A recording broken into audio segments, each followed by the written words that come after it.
الرجیم بسم اللہ الرحمن الرحیم اللہ الذی خلق السماوات والارض وانزل من السماء ماء فاخرج به من الثمرات رزقا لكم وسخر لكم الفلك لتجري في البحر بأمره وسخر لكم الأنهار وسخر لكم الشمس والقمر دائبين وسخر لكم الليل والنهار وآتاكم من كل ما سألتموه وإن تعدوا نعمة الله لا تحصوها إن الإنسان لظلوم كفار وإذ قال إبراهيم رب اجعل هذا البلد آمنا واجنبني وبني أن نعبد الأصنام رب إنهن أضللن كثيرا من الناس فمن تبعني فإنه مني ومن عصاني فإنك غفور رحيم ربنا إني أسكنت من ذريتي بواد غير ذي زرع عند بيتك المحرم ربنا ليقيموا الصلاة فاجعل أفئدة من الناس تهوي إليهم وارزقهم من الثمرات لعلهم يشكرون ربنا إنك تعلم ما نخفي وما نعلن وما يخفى على الله من شيء في الأرض ولا في السماء الحمد لله الذي وهب لي على الكبر إسماعيل وإسحاق إن ربي لسميع الدعاء رب اجعلني مقيم الصلاة ومن ذريتي ربنا وتقبل دعاء ربنا اغفر لي ولوالدي وللمؤمنين يوم يقوم الحساب صدق الله العظيم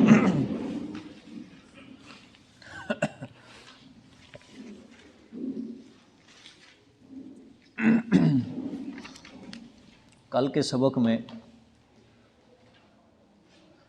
اللہ تعالیٰ نے 5ویں بار وقائع کا ذکر فرمایا جو تخویف اخروی پر مشتمل تھا۔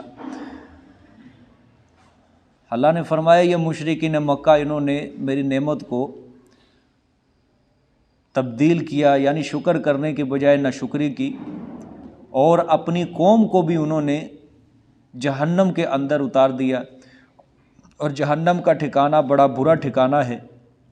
ناشکری انہوں نے جو کی وہ اللہ کے ساتھ کئی شریک ٹھہرا لیے تاکہ وہ اس کے رستے سے گمراہ ہو جائیں۔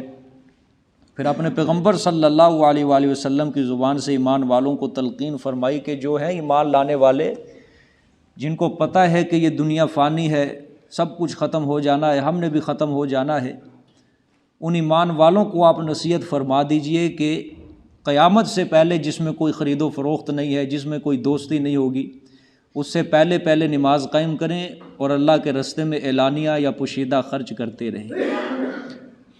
آج کا سبق جہاں سے شروع ہو رہا ہے، یہاں پہ اللہ تعالیٰ نے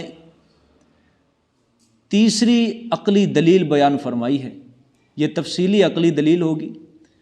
پہلے اللہ تعالیٰ نے 2 عقلی دلائل اجمالی بیان فرمائے تھے، اب یہ اللہ تعالیٰ سورت کے آخر میں اللہ تعالیٰ تیسری عقلی دلیل بیان فرمائیں گے۔ ترجمہ دیکھیں گے۔ اللہ الذی خلق السماوات والارض، اللہ وہ ذات پاک ہے جس نے پیدا کیا آسمان اور زمین کو، آسمانوں اور زمین کو۔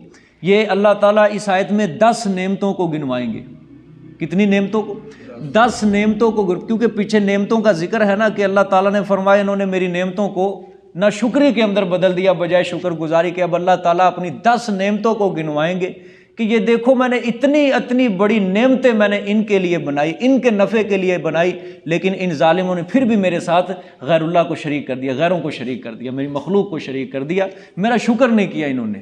ٹھیک، یہ اللہ تعالیٰ نے 2 نعمتیں گنوائی ہیں اس کے اندر۔ اللہ الذی خلق السماوات والارض، اللہ وہ ذات پاک ہے جس نے پیدا کیا آسمانوں کو اور زمینوں کو۔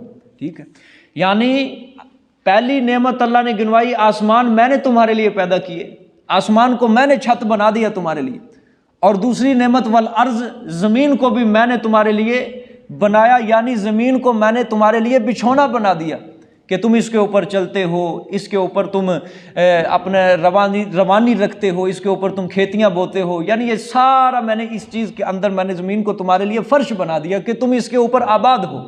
ٹھیک ہے، اس کے بعد وَأَنزَلَ مِنَ السَّمَاءِ مَاءً فَأَخْرَجَ بِهِ مِنَ الثَّمَرَاتِ رِزْقًا لَكُمْ، یہ تیسری نعمت ہے، اور اتارا آسمان سے پانی کو، پھر فَأَخْرَجَ بِهِ مِنَ الثَّمَرَاتِ، پس نکالا ساتھ اس پانی کے، مِنَ الثَّمَرَاتِ پھلوں سے، رزقاً روزی، لکم واسطے تمہارے۔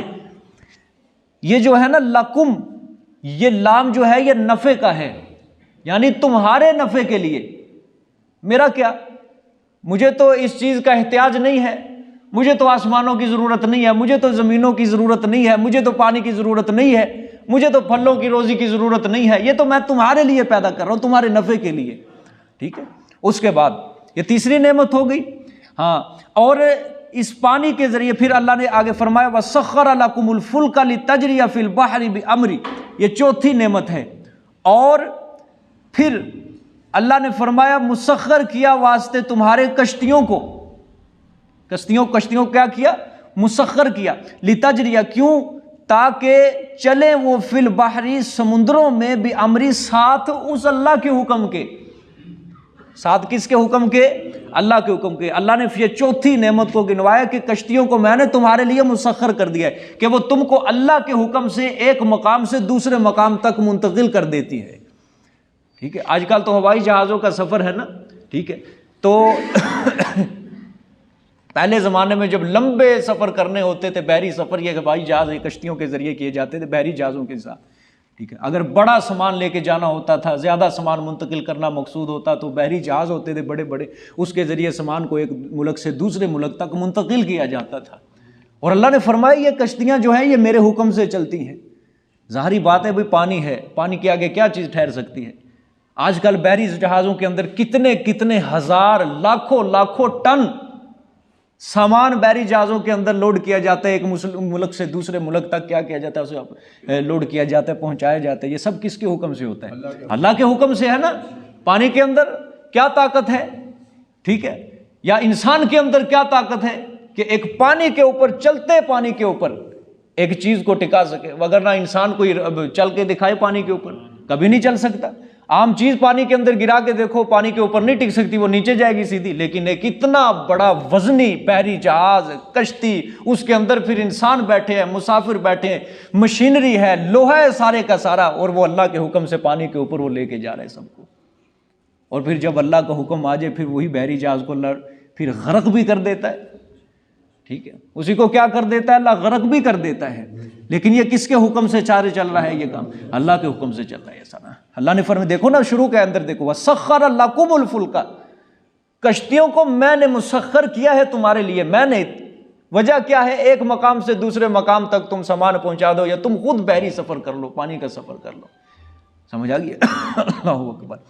آگے وَسَخَّرَ لَكُمُ الْأَنْهَارَ، یہ پانچویں نعمت اللہ نے گنوائی، اور تمہارے نفع کے لیے میں نے نہروں کو بھی مسخر کر دیا۔ گویا یہ نہریں چلتی ہیں، یہ اللہ کے حکم سے چل رہی ہیں، ٹھیک ہے۔ جس طرح چاہو تم ان نہروں کے ذریعے فوائد حاصل کر سکتے ہو، ٹھیک ہے۔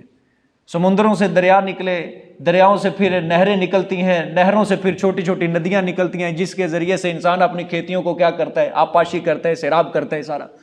جس طرح چاہو تم پینے کے لیے استعمال کر سکتے ہو، ٹھیک ہے، یا اس کے علاوہ تم آبپاشی کر سکتے ہو، جس طرح چاہو تم نہریں کے لیے استعمال کر سکتے ہو، یہ تمہارے نفع کے لیے میں نے بنائی۔ کتنی ہوگی جی یہ نعمتیں؟ 5 نعمتیں ہوگی۔ آگے سخر لکم الشمس، اور مسخر کیا تمہارے لیے آفتاب کو، الشمس، آفتاب کو میں نے تمہارے لیے مسخر کر دیا، یعنی، اور دوسرا یہ چھٹی نعمت ہے، یہ 7ویں نعمت، والقمر، اور مہتاب کو، چاند کو، ٹھیک ہے۔ آفتاب و مہتاب کو میں نے تمہارے لیے کیا کیا، مسخر کیا، دونوں ایک طریقے پر چلتے ہیں، دونوں کیا چلتے ہیں، ایک طریقے کے۔ سورج نکلا ہے چاند نہیں نکلتا، چاند نکلا ہے سورج نہیں نکلتا، ٹھیک ہے، میرے حکم کے مطابق چل رہے ہیں۔ صبح کو مشرق سے طلوع ہوتا ہے سورج، شام کو مغرب کی طرف کیا ہوتا ہے، غروب ہو جاتا ہے، اور اس کی مسافت میں نے طے کر دی ہے، اس کی رفتار میں نے طے کر دی ہے۔ گرمی کے اندر تیری اتنی رفتار ہوگی، سردی کے اندر تیری اتنی رفتار ہوگی، گرمیوں کے اندر تو نے اتنی تپش دینی ہے، اور سردیوں کے اندر تو نے اتنی تپش دینی ہے۔ یہ میرے حکم کے مطابق یہ سارے چل رہے ہیں۔ پھر چاند، سبحان اللہ، چاند بھی میرے حکم کے مطابق چل رہا ہے۔ اگر میں چاند کو نہ نکالتا تمہارے پھلوں کے اندر رس کس طرح آ سکتا تھا؟ تمہارے پھلوں کے اندر مٹھاس کس طرح آ سکتی تھی؟ اگر سورج کو میں نہ مسخر کرتا تمہارے لیے تو یہ تمہاری فصلوں کو کس طرح پکا سکتے تھے؟ ٹھیک، اس کی گرم گرم تپش کرنوں کے ذریعے میں تمہاری فصلوں کو پکاتا ہوں، یہ میں نے مسخر کیا ہے۔ اللہ اکبر۔ بھئی ایک دن سورج نہ نکلے، پوری دنیا کا نظام دھرم برم ہو جائے گا۔ ٹھیک ہے، دھند ہے نا، دھند یہی نکل پڑے، پوری دنیا کا نظام دھرم برم ہو جاتا ہے۔ یا دیکھ لو یہ مری کے حالات آپ کے سامنے، برف باری ہوئی، کس کے کنٹرول کے اندر آئی ہے؟ کس کے اللہ تو کنٹرولر تھا، کوئی ہے انسان اس کو کنٹرول کر سکتا کہ مشینری کے ذریعے اس برف باری کو روک سکتا؟ کوئی نہیں ہے۔ ٹھیک ہے، حادثات پیش آئے، اللہ تعالیٰ نے اپنا آپ دکھایا تو آؤ میرے سامنے کون کھڑا ہو سکتا ہے؟ اللہ نے فرمایا سورج اور چاند کو میں نے مسخر کیا ہے۔ آگے دیکھو دائبین کا لفظ دیکھو غور سے، دائبین، ہاں ہمیشہ چلنے والے، ہمیشہ، جب تک میں نے ان کے لیے یہ رفتاریں مقرر کی ہیں، یہ انسان کی خدمت کے لیے میں نے جب تک ان کو مقرر کیا یہ کام کر رہے ہیں۔ سبحان اللہ، سبحان اللہ۔ اللہ تعالیٰ نے خدا کی قسم یہ نہیں فرمایا اے انسان میں نے تیرے لیے آسمان پیدا کیا چل مجھے اتنا ٹیکس دے، میں نے تیرے لیے زمین بنائی ہے چل مجھے مہینے بعد تو نے سالانہ مجھے اتنا ٹیکس دینا ہے، میں تیرے لیے آسمان سے پانی اتارتا ہوں چل میرے لیے اتنا ٹیکس مقرر کر، یا میں تیرے لیے میں نے کشتیوں کو مقرر کیا یہ میرا اتنا بنتا ہے اس کے اندر، میں تیرے لیے سورج روزانہ نکالتا ہوں یہ فصلیں پکاتا ہوں میرے لیے اتنا بنتا ہے یہ نکال، چاند کو میں تیرے لیے مقرر کرتا ہوں چاند نکالتا ہوں یہ میرے لیے اتنا نکال رکھا ہے اللہ نے، کوئی ٹیکس، کوئی پیسہ، کوئی مفاد ہے اللہ تعالیٰ کا؟ کوئی مفاد نہیں ہے اللہ تعالیٰ، یہ سب انسان کے لیے اللہ نے پیدا کیا ہے۔ ٹھیک ہے، آگے دیکھو جی، وَسَخَّرَ لَكُمُ اللَّيْلَ وَالنَّهَارَ، یہ 8ویں نعمت ہے، اور مسخر کیا واسطے تمہارے رات کو تاکہ تم آرام کر سکو۔ بھائی عصر کا وقت ہوتا ہے نا، عصر کا وقت، عصر کے وقت ہر چیز آرام کی طرف جانے لگ جاتی ہے۔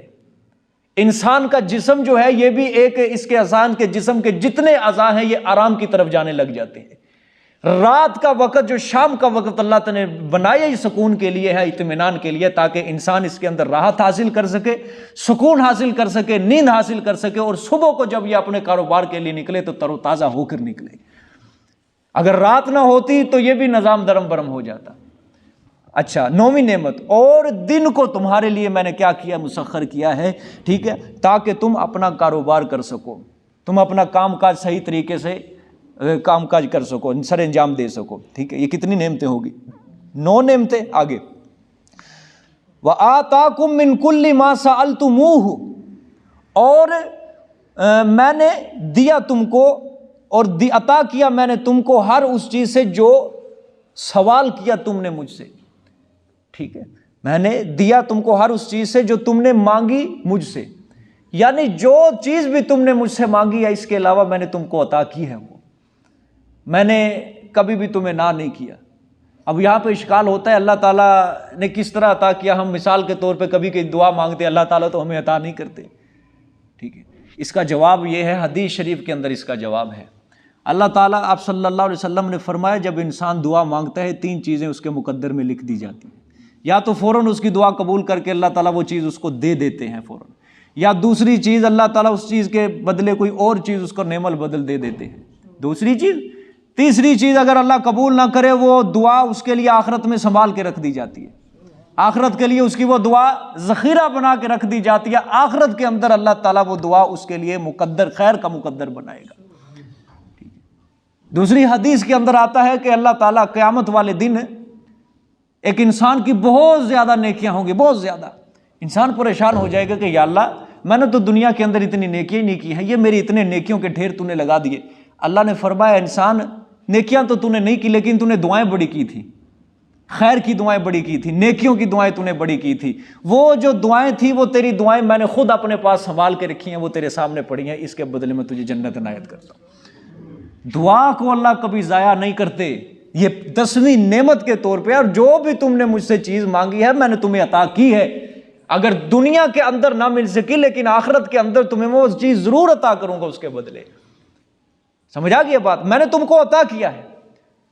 اسی لیے میں کہتا ہوں نا انسان کہ بتا تو صحیح کہ جس وقت تو نے مجھے پکارا ہو میں نے تیری پکار کا جواب نہ دیا ہو، کوئی ایک وقت تو ایسا یاد دلا مجھے۔ یا ایھا الانسان ما غرک بربک الکریم، اے انسان تجھے کس چیز نے تیرے رب سے دور کر دیا؟ یعنی پکار مجھے، میں تیری پکار کو سنتا ہوں، قبول کرتا ہوں، تجھے دیتا ہوں، تو ایسا وقت تو بتا تو نے مجھے پکارا اور رات کو، دن کو، دوپہر کو، شام کو، کہ میں نے تیرے پکار کا جواب نہ دیا ہو۔ قرآن پاک کی آیت سچی ہے، وَآتَاكُم مِّن كُلِّ مَا سَأَلْتُمُوهُ، جو کچھ بھی تم نے مجھ سے مانگا ہر چیز سے میں نے تم کو وہ عطا کی ہے وہ چیز۔ اگر کافر بھی حتیٰ کہ اللہ سے کوئی نعمت مانگتا ہے اللہ اس کو عطا کرتے ہیں، مومن اللہ سے کوئی نعمت مانگتا ہے اللہ اس کو عطا کرتے ہیں، ضرور عطا کرتے ہیں، ٹھیک ہے۔ آگے دیکھو اللہ نے فرمایا وَإِن تَعُدُّوا نِعْمَتَ اللَّهِ لَا تُحْصُوهَا، اور اگر تم شمار کرنا چاہو، شمار کرنے لگو اللہ کی نعمتوں کو، لا تحصوها، نہ تم گن پاؤ گے اس کو، تم شمار ہی نہیں کر سکتے، کبھی تم گن ہی نہیں سکتے، اللہ کی نعمتوں کی حد ہے ہی نہیں ہے کہیں بھی۔ امام فخر الدین رازی رحمۃ اللہ علیہ نے یہاں پہ ایک بات لکھی کہ انسان اپنے روٹی کے ایک لقمے کی طرف ہی غور کر لے، بس اس کی حقیقت کی رسائی تک وہ نہیں پہنچ سکتا کہ یہ لقمہ کہاں کہاں سے اس کے پاس چل کے آیا ہے، اسی کے اوپر غور کر لے۔ جو جب وہ نوالا توڑ کے سالن کے اندر ڈبو کے وہ لے کے آتا ہے نا اپنے منہ کی طرف، ٹھیک ہے، ہر وقت وہ اس کو اپنی آنکھوں کے قریب کر کے دیکھتا بھی ہے، اس کی طرف غور کر لے، اس کی حقیقت کو جانچ لے کہ یہ گندم اللہ نے کس طرح کسانوں کے دلوں کے اندر جذبہ پیدا کیا کہ یہ غلے کو بوئیں، غلے کو بوتے ہیں، گندم کی کاشتکاری کرتے ہیں، پھر وہ فصل پکتی ہے، پھر اس کی دیکھ بھال کرتے ہیں سارے کسان، پھر اللہ تعالیٰ آسمانوں سے بارش کو اتارتے ہیں، اس غلے کو پھر اور زیادہ بڑھاتے ہیں اور زیادہ بڑھاتے ہیں، پھر وہ جب فصل پوری پک جاتی ہے پھر کسانوں کے اندر اللہ ہمت پیدا کرتے ہیں، وہ فصل کو کاٹنے کے اوپر لگتے ہیں، پھر کاٹ کے پھر منڈیوں کے اندر بکتی ہے، منڈیوں سے پھر وہ تھوک کی دکانوں پہ آتی ہے، پھر تھوک کی دکانوں سے آگے چھوٹی دکانوں پہ، پھر اس کے بعد لوگ اس کو خریدتے ہیں گندم کو، پھر چکیوں کے اندر جاتا ہے، کہاں کہاں سے وہ چل کے آتا ہے لقمہ اس کے پاس۔ انسان غور تو کر لو اس لقمے کے اندر، ٹھیک ہے، اللہ اکبر۔ لیکن اللہ نے دیکھو آگے کیا فرمایا، اللہ نے فرمایا 10 نعمتیں گنوائی، اللہ نے آگے فرمایا ان الانسان لظلوم کفار، بے شک انسان بے انصاف ہے، ناشکرا ہے۔ مطلقاً اللہ نے فرمایا بے انصاف ہے، ناشکرا ہے، پھر بھی میری نعمتوں کا شکر ادا نہیں کرتا۔ ایک لقمہ اس پہ غور کر لے، حلق سے نیچے اترا، اس کے اوپر غور کر لے، انسان اس کی حقیقت پہ نہیں اتر سکتا کہ کس طرح اس کے حلق سے ہم نے نیچے پیٹ تک اتارا، کس طرح ہم نے اسے لقمے کا خون بنایا، اور کس طرح ہم نے پخانہ بنایا، اس کی حقیقت تو کوئی نہیں پہنچ سکتا۔ اور یہ سارا نظام اللہ تعالیٰ نے اندھیروں کے اندر بنایا ہے، یہ سارا جو روٹی ہضم ہوتی ہے نا یہ اندھیرے کے اندر کام چل رہا ہے۔ دنیا کے کاریگر جو ہے نا وہ روشنی کے اندر اپنا کاروبار کرتے ہیں، اور جب اندھیرا شروع ہوتا ہے تو پھر اپنا کاروبار بند کر کے چلے جاتے ہیں، لیکن اللہ فرماتے ہیں میرا کاروبار چلتا ہی اندھیروں کے اندر ہے۔ فی ظلمات ثلاث، اللہ نے تو انسان کی ابتدا ہی اندھیروں کے اندر کی ہے، اور ایک نہیں 3 اندھیروں کے اندر اللہ نے انسان کی ابتدا کی ہے۔ سمجھ آئیے کہ نہیں؟ بے شک انسان بڑا ہی ظالم ہے، بڑا ہی ناشکرا ہے کہ اللہ کی دی ہوئی نعمتوں کو بے محال استعمال کر رہا ہے، نعمت دینے والے کے حق کو پہچانتا نہیں ہے، حق کو پہچاننا تو دور کی بات، بلکہ اس سے دشمنی مول لے رہا ہے، اس سے دشمنی کر رہا ہے۔ اور آپ صلی اللہ علیہ وسلم کا وجود باوجود یہ کمال ہونے کے علاوہ یہ ایک نعمت تھا، لیکن یہ مشرکین مکہ اس وجود سے دشمنی کر رہے ہیں، ٹھیک ہے۔ آپ صلی اللہ علیہ وسلم بھی نعمت تھے نا، اس انسانیت کے لیے بہت بڑی نعمت تھے، لیکن مشرکین مکہ نے اس کی بھی کیا کی ہے؟ ناشکری کی ہے۔ اللہ اکبر، اس قرآن کی ناقدری کی ہے۔ اور آج کا مسلمان بھی دیکھ لو، کون سی شکر گزاری کس کے اندر کتنی پائی جاتی ہے، ہر شخص اپنے بارے میں جانتا ہے۔ اللہ نے فرمایا لکم لکم لکم، میں نے واسطے تمہارے پیدا کیا، تمہارے لیے پیدا کی، تمہارے لیے پیدا کی، تمہارے لیے پیدا کی۔ کیوں پیدا کی؟ تم میری شکر گزاری کرو، تم میری شکر گزاری کرو، میری عبادات کرو، میرے آگے سجدہ کرو، میری شکر گزاری کرو۔ لیکن انسان اللہ کا شکر ادا کرنے کے لیے تیار نہیں ہے، انسان اللہ کے دین کے وقت کو ٹائم دینے کے لیے تھوڑا سا بھی تیار نہیں ہے، سجدہ کرنے کے لیے بھی انسان اللہ کے لیے تیار نہیں ہے، اس کے مطابق بھی کہتا ہے میرے پاس ٹائم نہیں ہے، میرے پاس وقت نہیں ہے، قرآن سننے کے لیے میرے پاس وقت نہیں ہے، میں تو کاروبار کے اندر پھنسا ہوا ہوں، میرے تو پیسوں کا معاملہ ہے، میرا فلانا بیمار ہے، میرا فلانا کام ہے، میرا فلانا کاروبار پھنسا ہوا ہے، میں اللہ کو ٹائم کس طرح دے سکتا ہوں، میں دین کو ٹائم کس طرح دے سکتا ہوں؟ کس طرح اللہ نے دیکھو پیار سے کہا لکم رزقا لکم سخر لکم فی البحر بامرہ وسخر لکم الانہار، تمہارے لیے کیا، تمہارے لیے کیا، تمہارے لیے کیا۔ روزانہ جب سورج طلوع ہوتا ہے نا یہ بھی کہتا ہوگا یا اللہ تیرا حکم نہ ہوتا سلامت رہنے کا، میں کبھی بھی ان کے اوپر طلوع نہ ہوتا، ایسے ناشکروں کے اوپر۔ چاند بھی کہتا ہوگا یا اللہ اگر تیرا حکم نہ ہوتا کہ تو طلوع ہو جا رات کے وقت، میں ان کے اوپر کبھی طلوع نہ ہوتا۔ یہ ایسے ناشکرے بندے ہیں تیرے۔ آسمان بھی لرزتا ہوگا ہماری ناشکری کو دیکھ کر، یا اللہ پاک تیری طرف سے حکم نہ ہوتا میں ان کے اوپر گر پڑتا۔ کیسے انہوں نے زمین کو گندا کر دیا ہے تیری ناشکری کر کر کے، شرک کر کر کے، گناہ کر کر کے، بے حیائی کر کے، فساد مچا کے رکھا ہو انہوں نے زمین پر۔ زمین بھی کہتی ہے یا اللہ تیری طرف سے حکم نہ ہوتا میں ان کے اوپر زلزلوں کو برپا کر دیتی۔ لیکن واقع اللہ نے فرمایا ان الانسان لظلوم کفار، بے شک انسان کیا البتہ بے انصاف ہے، ناشکرا ہے۔ سورۃ عادیات کے اندر اللہ نے فرمایا ان الانسان لربہ لکنود، بے شک انسان اپنے رب کا ناشکرا ہے، انسان اپنے رب کا ناشکرا ہے۔ صبح فجر کے وقت سردی ہے، ٹھیک ہے، سردی ہے، مسجد نہیں جا سکتے جی، ٹھنڈ لگتی ہے، ارد گرد سفر کرتے رہتے ہیں، برف باری دیکھنے کا بڑا شوق ہوتا ہے لوگوں کو، ٹھیک ہے، لیکن مسجد جانے کے وقت کیا ہوتی ہے؟ سردی ہوتی ہے۔ مری جا سکتے ہیں، نران کغان کی طرف جا سکتے ہیں، برف باری دیکھنے کے لیے جا سکتے ہیں۔ یہ ایمان ہے مسلمان کا آج، اتنا سا ایمان ہے یہ خاک کاہے کا مسلمان ہے آج، اپنے آپ کے اوپر دین دھبا لگایا ہوا ہے، بس میں مسلمان ہوں، میں مسلمان ہوں۔ یقین کرو میں کہتا ہوں قرآن پاک پڑھ لو اور اپنا جائزہ لے لو۔ آج ہم اپنا جائزہ لے لیں، چلو سورۃ توبہ ہی پڑھ لے، کوئی سورۃ توبہ پڑھیا نا سب نے، وہ سورۃ توبہ پڑھ کے انسان اپنا جائزہ لے لے، یار ہم ہیں کیا؟ مسلمان ہیں یا ہم منافق ہیں؟ پڑھ کے آئے ہیں سارے، 1% بھی اگر ہم مسلمان ہوں کہ ہم کر کیا رہے ہیں، اللہ نے ہمیں بھیجا کس مقصد کے لیے دنیا میں، اور ہم کر کیا رہے ہیں؟ شکر گزاری نہیں کر رہے ہم اللہ کی، ٹھیک ہے، اللہ کو وقت نہیں دے رہے، اللہ کے دین کو وقت نہیں دے رہے، ٹھیک ہے۔ آدھا گھنٹہ انسان قرآن کو دینے کے لیے تیار نہیں ہے، پونا گھنٹہ انسان دینے کے لیے تیار نہیں ہے۔ پورا دن ڈیوٹیوں کے اوپر بیٹھے رہتے ہیں، پورا دن وہاں نہیں تھکیں گے، لیکن جب دین کی کوئی نصیحت سننے کے لیے باری آ جائے وہاں ان کو تھکاوٹ شروع ہو جاتی ہے۔ دنیا کا کوئی کام کروا لو ان سے، کوئی کام کروا لو، وہاں کبھی نہیں کہے گا میں تھک گیا ہوں، میں تھک گیا ہوں، پتہ ہے مجھے پیسہ ملے گا، میں جتنا کروں گا مجھے پیسہ ملے گا، میں جتنا کروں گا مجھے پیسہ ملے گا، میری ترقی ہے اس کے اندر دنیا کی۔ لیکن نماز تھوڑی سی بڑی نہیں کرنا گوارا کرے گا، امام تھوڑی سی نماز بڑی کروا دے، کیوں کروائی ہے جی؟ ذہن کے اندر طرح طرح کے انتشار، طرح طرح کے اعتراضات کھڑے کرے گا، ٹھیک ہے۔ درس قرآن کے اندر آنے کے لیے تیار نہیں ہے، نہیں جی وہاں بہت زیادہ ٹائم ہے، ہم تو صرف 5-10 منٹ بس اتنا کو درس سننا چاہتے ہیں، بس اللہ کو یہ اتنا ٹائم دینا چاہتے ہیں 5-10 منٹ بس، نماز ہو بس 4 رکعتوں والی نماز زیادہ سے زیادہ 3-4 منٹ کی ہو، اس سے زیادہ ہم بس 10 منٹ کی نماز ہم نے قابل قبول نہیں ہے۔ اللہ کو تو کس کھاتے میں رکھا ہوا ہے ہم نے، کس کھاتے میں رکھا ہوا ہے؟ ایک نکارا بنا کے رکھا ہوا ہے ہم نے اللہ تعالیٰ کی ذات کو، بس وہ تو ہمیں دے رہا ہے جی، بس دیتا رہتا ہے۔ لیکن جب اللہ کی پکڑ آتی ہے نا، ان بطش ربک لشدید، پھر بڑی سخت پکڑ آتی ہے انسان کے اوپر، پھر انسان سوچ بھی نہیں سکتا یہ مصیبتیں آ کدھر سے رہی ہیں، ایک نہیں پھر 2 3 4 5 اکٹھی مصیبتیں آتی جاتی ہیں۔ سمجھ آ گئی ہے؟ انسان اپنے رب کا کیا ہے؟ ناشکرا ہے۔ یہ تیسری عقلی دلیل اللہ تعالیٰ نے بیان فرمائی ہے۔ دیکھو کتنے پیار سے اللہ تعالیٰ نے فرمایا میں نے یہ سب کچھ تمہارے لیے پیدا کیا، تمہارے لیے کیوں پیدا کیا؟ تاکہ تم شکر گزاری کرو۔ شکر گزاری کس طرح ہوگی؟ 5 وقت کی نماز جب ہم پڑھیں گے خشوع و خضوع کے ساتھ۔ شکر گزاری کس طرح ہوگی؟ جب ہم قرآن سمجھیں گے، اس کے اوپر عمل کریں گے، یہ شکر گزاری ہے۔ دین کے اوپر، دین کے احکامات کے اوپر ہم عمل کریں گے، اللہ کی توحید کا سکہ مرتے دم تک اپنے دلوں کے اندر بٹھائیں گے، یہ اللہ تعالیٰ کی نعمتوں کی شکر گزاری ہے۔ سمجھ آ گئی ہے؟ یہ عقلی دلیل یہاں پہ ختم ہوگی۔ آگے دیکھیں جی، اللہ وَإِذْ قَالَ إِبْرَاهِيمُ رَبِّ اجْعَلْ هَٰذَا الْبَلَدَ آمِنًا وَاجْنُبْنِي وَبَنِيَّ أَن نَّعْبُدَ الْأَصْنَامَ۔ یہ 2 نقلی دلیلیں تھیں، یہ اب دوسری نقلی دلیل ہے، یہ تفصیلی نقلی دلیل ہے، حضرت ابراہیم علیہ السلام سے اللہ تعالیٰ یہ منقول فرما رہے ہیں۔ یہ اس میں حضرت ابراہیم علیہ السلام کی دعاؤں کا ذکر ہے۔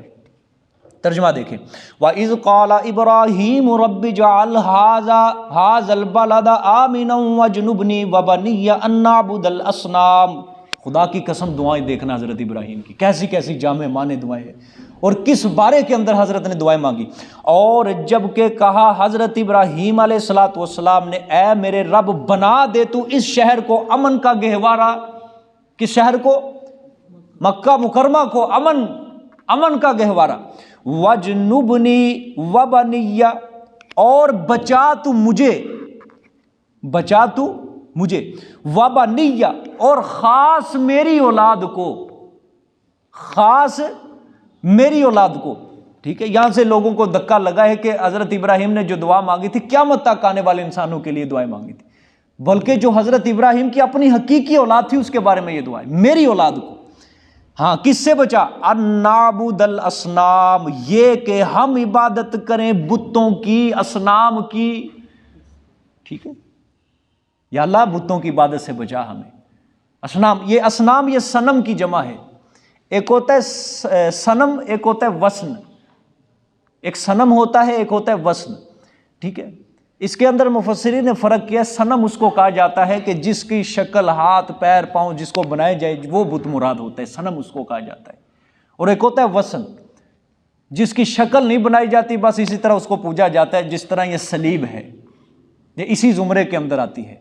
ٹھیک ہے، یہ آپ صلی اللہ علیہ وسلم کے ایک صحابی تھے حضرت عدی بن حاتم، یہ حاتم تائی کے بیٹے تھے، یہ مسلمان ہو چکے تھے. تب عدی بن حاتم جب یہ مسلمان ہونے لگے نا تو انہوں نے گلے کے اندر صلیب لٹکائی ہوئی تھی. تو آپ صلی اللہ علیہ وسلم نے فرمایا یہ کیا ہے؟ تو اس نے کہا یہ صلیب ہے. آپ صلی اللہ علیہ وسلم نے فرمایا اتار دو اس کو، یہ شرک ہے. اور آج مسلمانوں کے اندر بھی یہ چیز عام ہے، دھاگے پہنتے ہیں، گھڑا پہنتے ہیں. ٹھیک ہے، پاؤں کے اندر دھاگا پہنا ہوا ہے، گھڑا پہنا ہوا ہے. کیا ہے جی؟ منت مانگی ہوئی ہے فلانے پیر صاحب نے، اس نے باندھا ہے. گھر کے کسی دروازے کو تالا لگا دیتے ہیں، منت مانگی ہے جی 6 مہینے تک اس کو کھولنا نہیں ہے، پیر صاحب نے کہا یہ خود ہی بخود ٹوٹ جائے گا.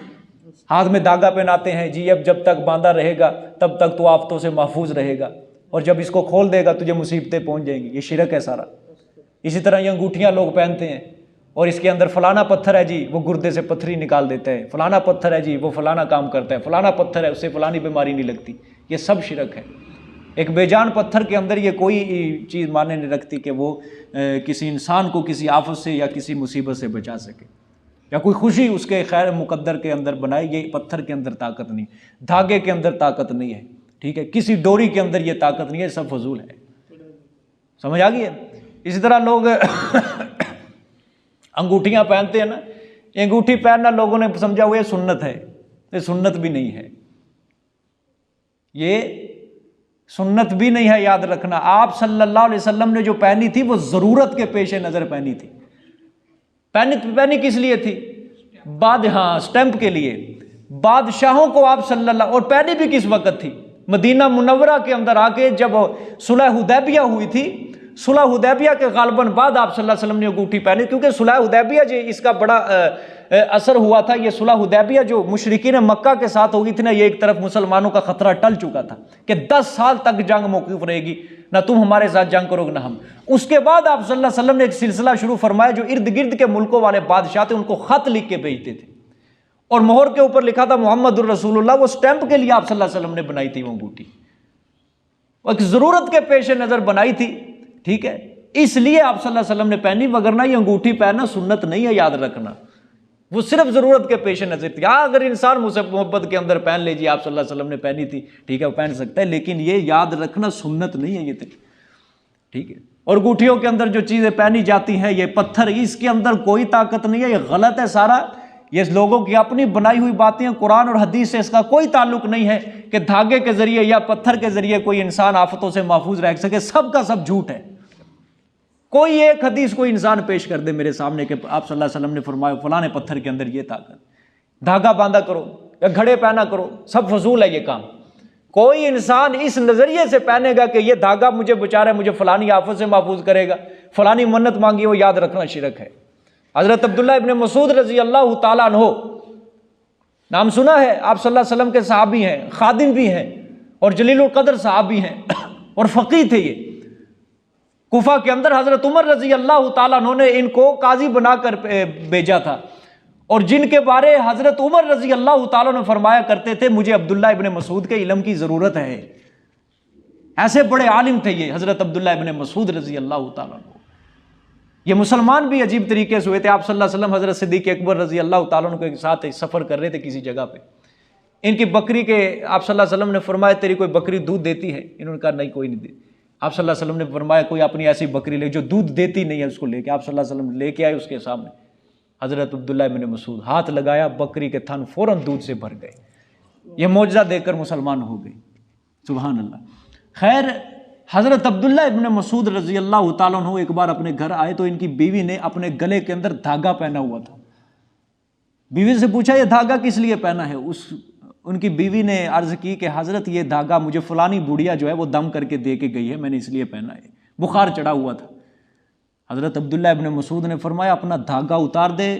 عبداللہ ابن مسعود کے گھر میں میں یہ گوارا نہیں کرتا کہ یہاں پہ اللہ کے ساتھ کسی کو شریک ٹھہرایا جائے. سمجھ آ رہی ہے بات؟ یہ سب لوگوں نے اپنے آپ سے چکر بنائے ہوئے ہیں، بس فلانا دھاگا پہن لو، پاؤں کے اندر پہن لو، اور یہ فلانا دھاگا جی سخی سرور سے آیا ہے، فلانا دھاگا فلانے دربار سے آیا ہے، فلانا دھاگا فلانے دربار سے آیا ہے، بڑا برکت شدہ ہے. ٹھیک ہے، یہ سب غلط باتیں ہیں، سب شرک کے اوپر مبنی ہیں، اس چیزوں سے بچنا چاہیے. ٹھیک ہے ہاں. تو یہ ان نعبد الاصنام، حضرت ابراہیم نے دعا مانگی کہ یا اللہ ہمیں مجھے اور میرے خاص اولاد کو کس کی عبادت سے بچا؟ بتوں کی عبادت سے بچا. ان آیات میں حضرت ابراہیم کی دعا کا ذکر کیا. اہل مکہ کو یہ گمان تھا کہ ہم ہیں جی حضرت ابراہیم کی اولاد میں سے. ظالم ہے، ان پڑھ تھے، اپنے آپ کو ابراہیمی کہتے تھے، ہم ابراہیم کی اولاد میں سے، اور ان کے طریقے پر ہیں. اس میں اللہ تعالیٰ نے حضرت ابراہیم کی دعاؤں کا اللہ نے ذکر فرمایا ان آیات کے اندر کہ معلوم ہو جائے کہ ابراہیم موحد تھا، وہ مشرک نہیں تھا، وہ شرک سے متنفر تھا، وہ توحید سے محبت کرنے والا تھا. وہ تو اپنی اولاد کے لیے بھی اپنے لیے بھی دعائیں کرتا تھا، یا اللہ مجھے بتوں کی عبادت سے بچا. ٹھیک ہے، اور انہی کی دعاؤں سے یہ جس خطے کے اوپر تم آباد ہو، یہ سنگستانی خطہ تھا، اسی کی دعا سے اللہ تعالیٰ نے یہ خطے کو آباد کر دیا ہے. لہٰذا اس کے احسانات کا تم شکریہ ادا کرو اور اللہ تعالیٰ کی توحید کے قائل ہو جاؤ. ابراہیم علیہ الصلوۃ والسلام نے تو توحید کے اوپر کاربند رہنے کی دعائیں کی تھی، اور ظالمو تم تو شرک کر رہے ہو. ٹھیک ہے، فرمایا اس وقت کو یاد کرو جب ابراہیم نے دعا مانگی تھی کہ اے اللہ اس شہر کو، اس مکہ شہر کو امن کا گہوارہ بنا دے. ٹھیک ہے، مقام محفوظ بنا دے، جو بھی اس کے اندر بندہ داخل ہو وہ آفات ظاہری اور باطنی سے کیا ہو جائے، محفوظ ہو جائے. چنانچہ اللہ نے حضرت کی اس دعا کو قبول کر لیا. آج تک اس دعا کا اثر ہے، ہر کسی کے وہاں جان محفوظ ہے، ہر کسی کا وہاں مال محفوظ ہے. یہ حضرت ابراہیم کی دعاؤں کا سارا ثمرہ ہے. سمجھ آگے کہ نہیں بات؟ اچھا، اور آگے کون سی دعا فرمائی؟ رب اجعل واجنبنی وبنی، اور اے اللہ مجھے اور میری اولاد کو بت پرستی سے دور رکھ. سچی سچی بات بتانا، کسی نے آج تک اپنی اولاد کے لیے یہ دعا کی ہو؟ میری اولاد کو یا اللہ شرک سے محفوظ کرنا. جی ایک بندہ، دو اور تین، چار، بس 4 بندے. دیکھو حضرت ابراہیم، یہ ایک پوری ملت تھی. اللہ نے قرآن پاک میں ایک پوری جماعت کہا ہے حضرت ابراہیم کو، صرف ایک ابراہیم کو. اور آپ صلی اللہ علیہ وسلم کو حکم دیا تھا وَاتَّبِعْ مِلَّةَ ابراہیم حنیفا، میرے پیغمبر آپ نے ابراہیم کی ملت کی اتباع کرنی ہے. یوں ہی تو نہیں اللہ تعالیٰ نے ایک پوری ملت بنا دیا کہ آنے والے سارے نبیوں کو حضرت ابراہیم کے رستے کے اوپر چلنے کا حکم دیا. اور حضرت ابراہیم نے اپنی اولاد کے لیے یا اللہ میری اولاد کو شرک سے محفوظ رکھنا ہے، وہ صرف تیری عبادت کریں دنیا کے اندر. بس حضرت یعقوب کی وصیت نہیں آتی قرآن پاک کے اندر کہ حضرت نے سارے مرض الوفات کے اندر، اپنی وفات سے پہلے حضرت یعقوب نے سارے بیٹوں کو اپنے ارد گرد جمع کر کے کہا بچوں میرے دنیا سے جانے کے بعد بتاؤ کس کی عبادت کرو گے؟ سب نے مل کے جواب دیا کہ ابا جان ہم دنیا تیرے جانے کے بعد ہم تیرے الہ کی، اپنے دادا کے اسحاق کے الہ کی، اپنے پردادا ابراہیم کے الہ کی ہم عبادت کریں گے. یعنی ایک معبود صرف اللہ کی عبادت کریں گے. یہ ایسے لوگ تھے، یہ ایسے لوگ تھے.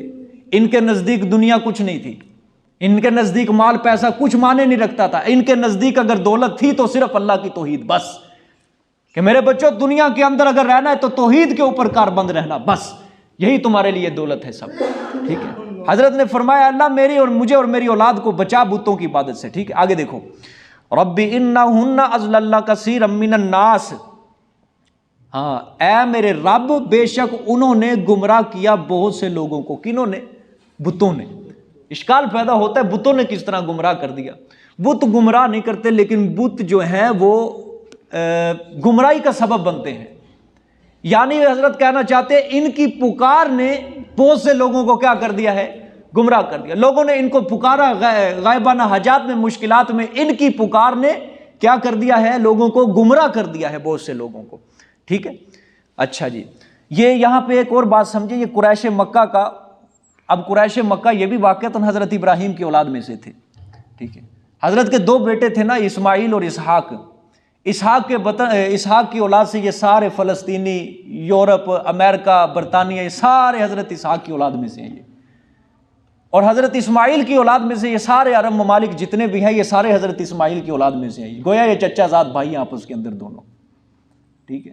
اب قریش مکہ اگر بت پرستی کرتے تھے تو یہاں پہ یہی اشکال جو میں نے کیا نا، خاص میری اولاد کو بچا. لوگ کہتے ہیں کہ آنے والی جتنی بھی نسلیں اس کے اولاد کو میرے لیے کیا کہتے ہیں، شرک سے بچا دے.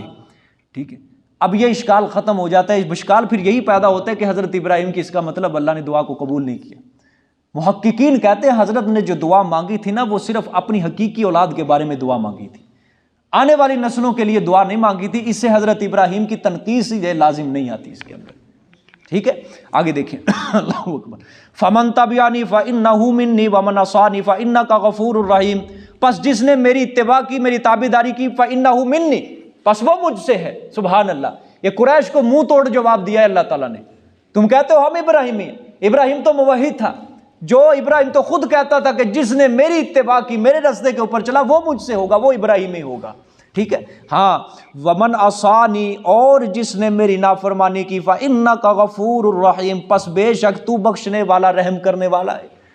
کیا مطلب کہ جس نے میری نافرمانی کی، یعنی ایک پیغمبر کی نافرمانی گویا کس کی نافرمانی ہوتی ہے؟ اللہ کی نافرمانی ہے. تو اللہ بخشنے والا ہے، رحم کرنے والا ہے، یہ مطلب نہیں ہے.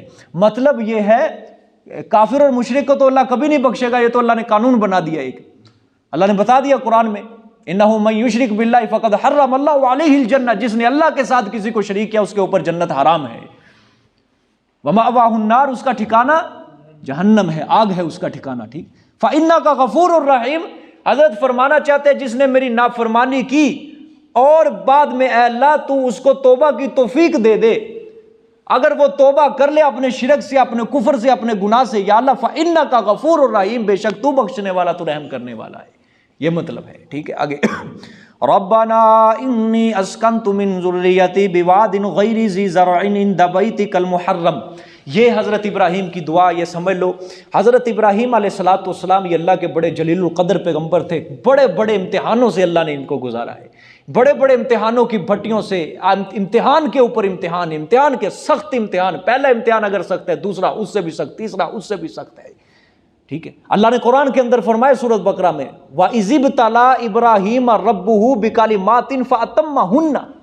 جب اس کے رب نے، ابراہیم کے رب نے ابراہیم کو امتحانوں سے آزمایا، آزمائش کی بھٹیوں کے اندر مبتلا کیا. فَأَتَمَّهُنَّ. ابراہیم بھی پورا کامیاب ہو چکا. ہر امتحان، کسی امتحان میں ابراہیم علیہ الصلوۃ والسلام ناکام نہیں ہو، ہر امتحان میں کامیاب ہو.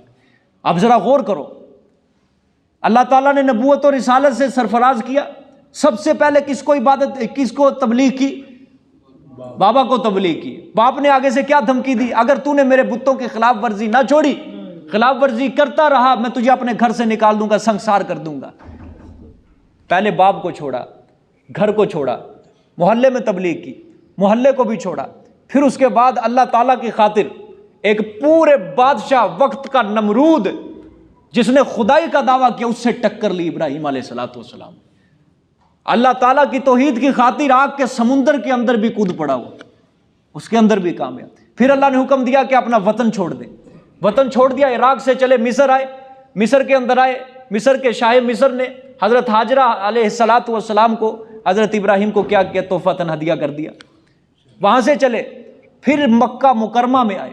حضرت اسماعیل علیہ الصلوۃ والسلام جب پیدا ہوئے حضرت حاجرہ رضی اللہ تعالیٰ عنہا کے بطن سے، اللہ تعالیٰ نے کیا حکم دیا کہ چل ابراہیم، ابھی تو بچے تھے، چھوٹے تھے، باپ نے تو چوما بھی نہیں، پیار نہیں کیا، شیر خوار بچے تھے، دودھ پیتے بچے تھے، پورا پیار بھی نہیں، باتیں بھی کرنا نہیں شروع کی، بولنا بھی شروع نہیں کیا، اور پہلی اولاد تھی وہ بھی اللہ سے مانگ کے لی. 100 سال کی عمر میں اللہ تعالیٰ نے حضرت ابراہیم کو یہ پہلا بیٹا دیا تھا، حضرت اسماعیل.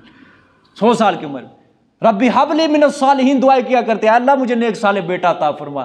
ابھی وہ بیٹا شیر خوار ہے، اللہ نے حکم دیا چل اپنی بیوی ہاجرہ کو اور اس شیر خوار بچے کو مکہ مکرمہ کے خطے کے اندر چھوڑ گیا. بے آب و گیا جنگل کے اندر، سنسان وادی کے اندر چھوڑ گیا. اللہ کا حکم پا کر حضرت ابراہیم علیہ الصلوۃ والسلام اپنے بچے کو اور اپنی بیوی کو وہاں چھوڑ کے آئے. جہاں نہ سبزہ ہے، نہ چرند ہے، نہ پرند ہے، نہ جانور ہے، نہ پانی ہے، نہ کھانے پینے کے لیے کوئی چیز ہے، صرف ہر جگہ چاروں طرف پہاڑوں نے گھیرا ہوا ہے، اور ایک اللہ کا گھر ہے سنسان وادی، کوئی آدم زاد کوئی انسان وہاں پہ نہیں ہے۔ جب چھوڑنے کے لیے آئے، اب انہوں نے جب چھوڑ کے جا رہے تھے واپس، حضرت ابراہیم نے ایک پانی کا مشکیزہ دیا، حضرت ہاجرہ کو ایک کھجوروں کا تھوڑا تھیلا دے دیا۔ جب حضرت ابراہیم علیہ الصلوۃ والسلام واپس جانے لگے، آپ حضرت ابراہیم کے دل کا اندازہ ہم نہیں لگا سکتے، ٹھیک ہے، اب واپس جا رہے ہیں، حضرت پیچھے حضرت ہاجرہ بھاگتی ہوئی جا رہی ہیں، بھاگتی ہوئی جا رہی ہیں۔ ابراہیم کیا ہو گیا آپ کو؟ ایک باپ اپنے شیرخوار بچوں کو اس طرح چھوڑ کے جا سکتا ہے تنہائی کے اندر؟ اپنی بیوی کو اس طرح تنہائی کے اندر چھوڑ کے جا سکتا ہے؟ حضرت ابراہیم چلتے رہے، کوئی جواب نہ دیا۔ بالآخر حضرت ہاجرہ نے پوچھ لیا، مجھے اتنا بتا دو کیا یہ اللہ کی طرف سے حکم آیا آپ کو؟ حضرت ابراہیم نے فرمایا ہاں مجھے اللہ نے حکم دیا۔ حضرت ہاجرہ رضی اللہ تعالیٰ نے وہاں کہا ٹھیک ہے، جو رب تیری آگ کے اندر حفاظت کر سکتا تھا تنہائیوں کے اندر ہماری بھی وہ حفاظت کر سکتا ہے۔ واپس پلٹ گئی واپس۔ کب تک کھجوریں چلتی رہی، کب تک پانی چلتا؟ پھر جب یہ حضرت ابراہیم علیہ الصلوۃ والسلام ایک ٹیلے پر پہنچے، جب یہ بیٹا اور بیوی اپنی نظروں سے اوجھل ہو گئے ان کی، پھر یہ دعا مانگی، دیکھو ربنا انی اسکنت من ذریتی بواد غیر ذی زرع عند بیتک المحرم، اے ہمارے پروردگار بے شک میں نے ٹھہرایا اپنی اولاد کو بواد غیر ذی زرع، ساتھ وادی کے جو نہیں ہے صاحب کھیتی کی، یعنی ایسی وادی کے اندر میں نے ٹھہرایا جس کے اندر کھیتی نہیں لگائی جا سکتی، بوئی نہیں جا سکتی، سبزہ نہیں ہے، کوئی خوراک کا بندوبست نہیں ہے۔ عند بیتک المحرم، نزدیک تیرے گھر کے جو ادب و احترام والا ہے، محرم جو ادب و احترام والا ہے۔ ہاں اللہ اکبر، کیوں ٹھہرایا میرے اللہ، کیوں ٹھہرایا؟ ربنا لیقیموا الصلاۃ، سبحان اللہ، دعا دیکھو، خدا کے لیے دعا دیکھو، چھوڑ کے کہاں جا رہے ہیں جہاں خوراک بھی نہیں ہے، چھوڑ کے کہاں جا رہے ہیں جہاں رزق کا کوئی اسباب بھی نہیں ہے، لیکن سب سے پہلے دعا دیکھو کون سی کر رہے ہیں، اے ہمارے رب کیوں میں چھوڑ کے جا رہا ہوں، اے ہمارے رب تاکہ یہ نماز کو قائم کریں گے۔ سبحان اللہ، سبحان اللہ، کیا کریں؟ یہ نماز کو قائم کریں۔ پھر فَجْعَلْ أَفْئِدَةً مِّنَ النَّاسِ تَهْوِي إِلَيْهِمْ وَارْزُقْهُم مِّنَ الثَّمَرَاتِ لَعَلَّهُمْ يَشْكُرُونَ، پس کر دے تو دل لوگوں کے، تہوی الیہم، ان کی طرف مائل کر دے، یعنی لوگ نہیں تھے نا، انسانیت وہاں بات نہیں تھی، یا اللہ لوگوں کے دل ان کی طرف مائل کر دے، ٹھیک ہے۔ اللہ نے ایسے لوگوں کے دل اس کی طرف مائل کیے، بیت اللہ کی طرف مائل کیے، ان لوگوں کی طرف مائل کیے کہ آج تک دنیا تڑپتی ہے، کھینچتی چلی جا رہی ہے اس بیت اللہ کی طرف۔ جو ایک بار ہو کے آتا ہے وہ بھی بار بار تڑپتا ہے میں کب جاؤں گا، جو نہیں گیا وہ بھی دعائیں کرتا ہے یا اللہ مجھے لے کے آ، مجھے لے جا اپنے گھر میں، مجھے لے جا۔ مائل کر دیا اللہ تعالیٰ نے۔ حضرت اسماعیل علیہ الصلوۃ والسلام جب یہ کھجوروں کا تھیلا ختم ہو گیا، پانی ختم ہو گیا، حضرت اسماعیل نے بھی جب ایڑیاں زمین کے اوپر رگڑنا شروع کر دی بھوک کی وجہ سے، اب حضرت ہاجرہ بھی بے ہوشی طاری ہونے لگی۔ حضرت ہاجرہ پہاڑی کے اوپر چڑھی، پہلے صفا پہاڑی کے اوپر چڑھے، پھر مروہ پہاڑی کے اوپر، پھر صفا کے اوپر، پھر مروہ کے اوپر، پھر صفا، پھر مروہ، پھر صفا۔ اور جب نشیبی میدان آتا نا درمیان میں، بچہ نظروں سے اوجھل ہو جاتا تو پھر دوڑ لگا دیتی اپنے بچے کو دیکھنے کے لیے، بےتاب ہو جاتی، دوڑ لگا دیتی۔ آج کل بھی وہاں سبز لائٹیں لگی ہوئی ہیں درمیان کے اندر، یہ اسی وجہ سے کہ وہاں اللہ کو یہ طریقہ پسند ہے، حضرت ہاجرہ کا اتنا طریقہ پسند ہے، اللہ نے حج اور عمرے کا حصہ بنا دیا ہے۔ قیامت تک جو بھی حاجی آئے گا، عمرے والا آئے جا، اس وقت تک میں عمرہ حج قبول نہیں کروں جب تک وہ صفا مروہ کی صحیح نہیں کرے گا۔ اتنا پسند آیا طریقہ اللہ تعالیٰ کو، ٹھیک ہے۔ اور اس کی آج تک ہم حکمت بھی نہیں سمجھ سکتے، یا اللہ جی تو نے کیوں ہمارے اوپر واجب کیا؟ کام تو حضرت ہاجرہ نے کیا تھا، اور وہ وجہ کیا تھی؟ بچہ بھوکا تھا، پیاسا تھا۔ بس اس کے اندر وجہ یہی ہے کہ بس اللہ کا حکم ہے، ہمیں کرنا ہی کرنا ہے۔ سمجھ آ گئی ہے؟ سبحان اللہ، اللہ اکبر۔ دیکھو جی، فَجْعَلْ أَفْئِدَةً مِّنَ النَّاسِ تَهْوِي إِلَيْهِمْ، پس کر دے تو دل لوگوں کے، تہوی طرف مائل ان کی طرف، وَارْزُقْهُم مِّنَ الثَّمَرَاتِ، اور روزیاں دے، رزق دے ان کو پھلوں سے تاکہ وہ تیرا شکر کریں۔ رزق کی دعا بعد میں کی ہے، پہلے دعا دین کے لیے کی حضرت ابراہیم نے، یا اللہ میں نے اس وادی غیر ذی زرع کے اندر اس لیے چھوڑ کے جا رہا ہوں، یہ نماز کو قائم کریں۔ نماز دین کا ستون ہے، ٹھیک ہے، یہ نماز کو قائم کرتے رہیں، ٹھیک ہے۔ آج کا والد تو ہر وقت دعا کر رہا ہے، یا اللہ ان کو روٹی کے لیے بھوکا نہ مارنا کبھی، ایک بھوکے نہ مر جائیں کبھی، بھوکے نہ، ہر شخص اسی تڑپ کے اندر ہے، میں اپنی اولاد کے لیے کچھ کر کے چلا جاؤں، کچھ کر کے. کسی کو یہ فکر نہیں ہے کہ کل کو اگر میں مر گیا میری اولاد جب میرے جنازے پہ کھڑی ہو چلو اس کو نماز جنازہ کی بھی دعا آتی ہو، یہی فکر کسی کو نہیں ہے. جب یہ قبر کے اوپر کھڑے ہو، میری قبر کے سرحانے میری اولاد کھڑی ہو کے، بجائے مولوی پڑھنے کے میری اولاد کھڑی ہو کے سورۃ بقرہ کی تلاوت کرے. کل کو جب میں قبر میں جاؤں میری اولاد ہفتے بعد، 2 ہفتے بعد، مہینے بعد میری قبر پہ آ کے میرے لیے دعا کر دیا کرے.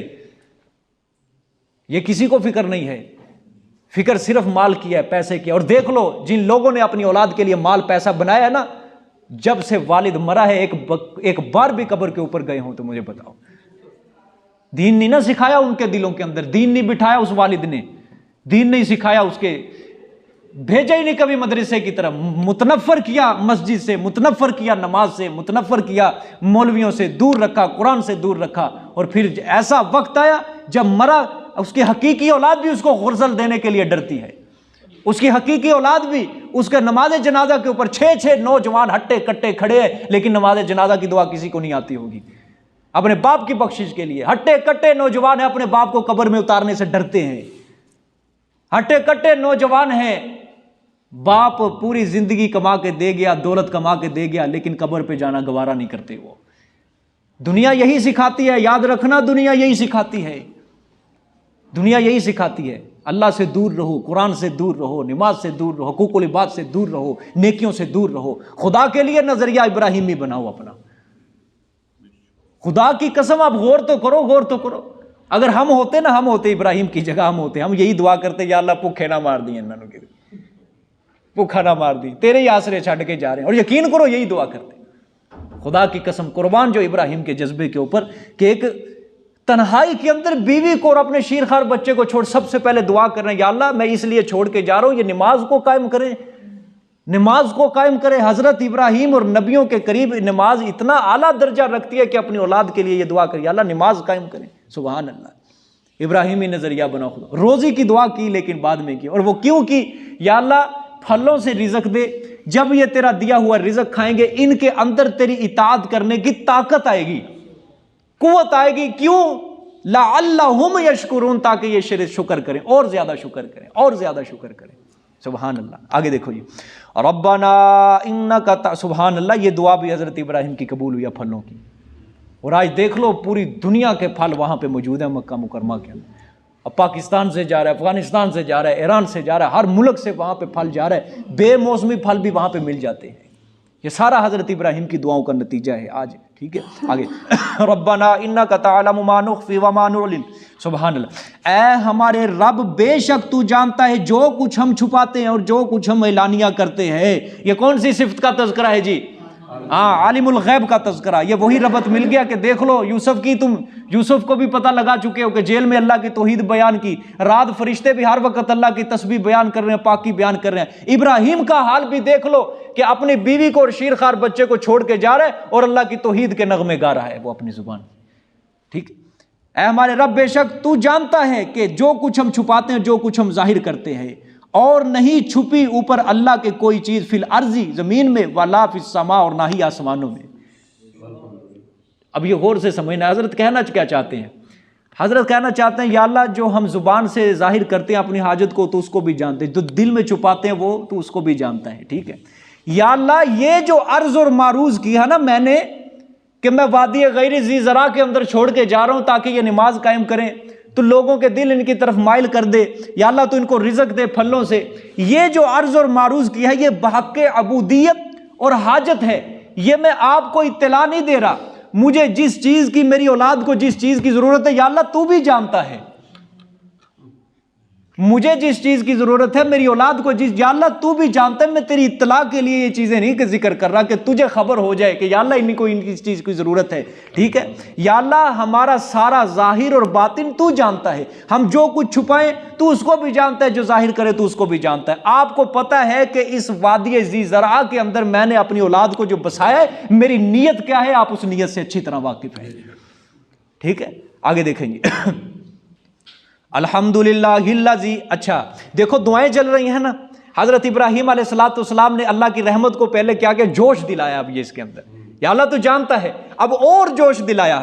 اب شکر کیا، الحمدللہ الذی وہب لی علی الکبر اسماعیل و اسحاق، ساری تعریفیں، ساری حمد ثناء، سارے شکر صرف اللہ کے لیے، وہ اللہ وہب علی جس نے عطا کیا مجھے علی الکبر بڑھاپے میں اسماعیل اور اسحاق جیسے بچے، بڑھاپے، یہ دیکھو اللہ کی رحمت کو کیا دلایا، یہ جوش دلایا، ٹھیک ہے، اللہ کی رحمت کو جوش دلایا، ٹھیک ہے۔ پھر کہا ان ربی لسمیع الدعاء، بے شک میرا پروردگار البتہ دعاؤں کا سننے والا ہے، میرا رب ہی تو ہے جو دعاؤں کا سنے گا، چاہے اس کو مخفی پکارو چاہے اعلانیہ پکارو، جس طرح مرضی پکارو، میرا اللہ سننے والا ہے دعاؤں، ٹھیک ہے۔ اور یہ محبت بڑا جملہ ہے، کیوں اللہ نے حضرت ابراہیم کو قرآن میں خلیل کہا ہے، واتخذ اللہ ابراہیم خلیلا، اللہ نے ابراہیم کو خلیل بنا لیا، اپنا دوست بنا لیا۔ خلیل اس کو کہا جاتا ہے جس کی رگ رگ میں نس نس میں اللہ کی محبت پیدا ہو چکی ہے۔ ابراہیم کی رگ رگ نس نس کے اندر اللہ کی محبت کے علاوہ کسی کی محبت نہیں تھی۔ اللہ تعالیٰ نے آنے والی انسانیت کو بتلا دیا، نبیوں کو بتلا دیا کہ اللہ نے ابراہیم کو اپنا خلیل بنا لیا، اور یہ ابراہیم کی طرف سے یہ محبت بڑا جملہ تھا، بے شک میرا رب ہی تو ہے البتہ دعاؤں کا سننے والا، سبحان اللہ، ٹھیک ہے۔ اللہ، دونوں بیٹے، اور دونوں ہیں بھی کیا ہیں، نبی، اسماعیل بھی نبی ہے، اسحاق بھی نبی ہے، اور دونوں کی نسلوں سے نبوت چلی ہے۔ حضرت اسحاق علیہ السلام کی لڑی سے بھی کیا ہے، نبوت ہے۔ حضرت اسماعیل علیہ السلام کی لڑی سے نبوت کوئی ہے تو نہیں تھے زیادہ نبی، صرف ایک ہیرا جو اللہ نے رکھا ہوا تو میرا پیغمبر صلی اللہ علیہ وسلم، وہ انہی کے اولاد سے اللہ نے رکھا، سارے رونے دھونے ہی اللہ نے دھو دیے سارے، ٹھیک ہے۔ آخر میں آپ صلی اللہ علیہ وسلم وہ انہی کے اولاد میں سے، جو یہ بنی اسرائیل تھے نا، یہ ظالم، یہ اسی وجہ سے آپ صلی اللہ علیہ وسلم کو ماننے کے لیے تیار نہیں تھے۔ یہ نبی تو اسحاق کی اولاد میں سے آنا چاہیے تھا، آخر یہ بنو اسماعیل سے کیوں آیا ہے یہ آخری نبی؟ ہم نہیں اس کو مانتے، اس کی نبوت کو۔ آج بھی ان کے اندر تعصب ہے، کوئی غیر اقوام کا بندہ یہودیت قبول کر لے، یہ اس کو تسلیم کرنے کے لیے تیار نہیں ہے، آج بھی ان کے اندر یہ تعصب ہے۔ ہم صرف یہودی اس کو مانیں گے جو بنی اسرائیل کے اندر سے ہوگا، بس غیر اقوام کا عالم جو بندہ ہوگا ہم اس کو یہودی ماننے کے لیے تیار نہیں۔ آج بھی ان کے اندر وہی تعصب ہے، ان ظالموں کے اندر، ٹھیک۔ دیکھو جی آگے، ان ربی لسمیع الدعاء، بے شک میرا رب البتہ سننے والا ہے دعاؤں کا، رب اجعلنی مقیم الصلاۃ ومن ذریتی، سبحان اللہ، اے میرے پروردگار بنا دے مجھے قائم کرنے والا نماز کو اور میری اولاد کو، ٹھیک ہے۔ یہ من ہے نا، من، یہ بعض، اس کا ترجمہ میری بعض اولاد کو۔ حضرت ابراہیم کو اللہ نے وحی کے ذریعے بتلا دیا تھا کہ تیری ساری اولاد موحد نہیں ہوگی، یا موحد تو ہوگی لیکن وہ ساری اولاد نماز کی پابند نہیں ہوگی۔ یہ من ذریتی، یہ من تبعیضیہ ہے، میری بعض اولاد کو بنا دے، ٹھیک ہے۔ آگے، اور ربنا وتقبل دعا، اے ہمارے رب، وتقبل، تو قبول فرما میری دعا کو، اے میرے رب تو قبول فرما میری دعا کو۔ دعا کا انداز دیکھو، دعا کا انداز دیکھو، حاجت بھی ہے، اللہ کی رحمت کو جوش بھی دلایا جا رہا ہے، حاجت بھی ہے، پیچھے دیکھو حاجت بیان کی، پھر جوش دلایا کہ یا اللہ تو ظاہری کو اور پوشیدہ چیزوں کو جانتا ہے، یا اللہ ساری تعریفیں تیرے لیے، تو نے مجھے بڑھاپے کے اندر اسماعیل اور اسحاق جیسے بیٹے عطا کیے، پھر حاجت شروع کر دی، اے میرے رب مجھے نماز قائم کرنے والا بنا دے۔ نماز کا اس کا ترجمہ یاد کر لینا، ٹھیک ہے، اس کا ترجمہ بھی یاد کر لو، ربنا ربی جعلنی، اے میرے رب مجھے بنا دے کیا، مقیم الصلاۃ، نماز قائم کرنے والا، ٹھیک ہے۔ اچھا آگے، ومن ذریتی، اور میری بعض اولاد کو بھی، ربنا وتقبل دعا، اے ہمارے پروردگار اور تو قبول فرما دعا کو۔ آگے، ربنا اغفر لی، اے ہمارے پروردگار بخش دے تو مجھے، والی والدیہ، اور میرے والدین کو۔ والد تو کافر مشرک تھا، دعا کون کرنے والا ہے؟ ابراہیم ہے۔ اشکال ہے سخت، مفسرین نے کئی توجیحات کی ہیں۔ یہ حضرت ابراہیم نے جو دعا مانگی تھی نا، یہ دعائیں مانگی تھی جتنی بھی، یہ اکٹھی ایک مقام پہ نہیں اسی ٹیلے کے اوپر کھڑے ہو کے مانگی تھی، بلکہ یہ اللہ تعالیٰ نے ذکری اعتبار سے حضرت ابراہیم کی دعاؤں کو اکٹھا کیا ہے۔ یہ نہ سمجھنا بس ہاجرہ کو اور حضرت اسماعیل کو چھوڑ کے جا رہے ہیں اسی مقام پہ یہ ساری دعائیں مانگی تھی، بلکہ اللہ نے ذکر کے لحاظ سے ساری ابراہیم کی دعاؤں کو ایک مقام پہ اکٹھا کر دیا، اور انسانوں کو سمجھایا کہ دعا اس طرح مانگنی ہے، تعلیم دی دعا اس طرح مانگنی ہے۔ یہ جو دعا کی تھی نا، ربنا اغفر لی والی والدیہ، یہ حضرت ابراہیم نے اس وقت کی تھی جب حضرت ابراہیم کو پتہ نہیں تھا کہ میرا والد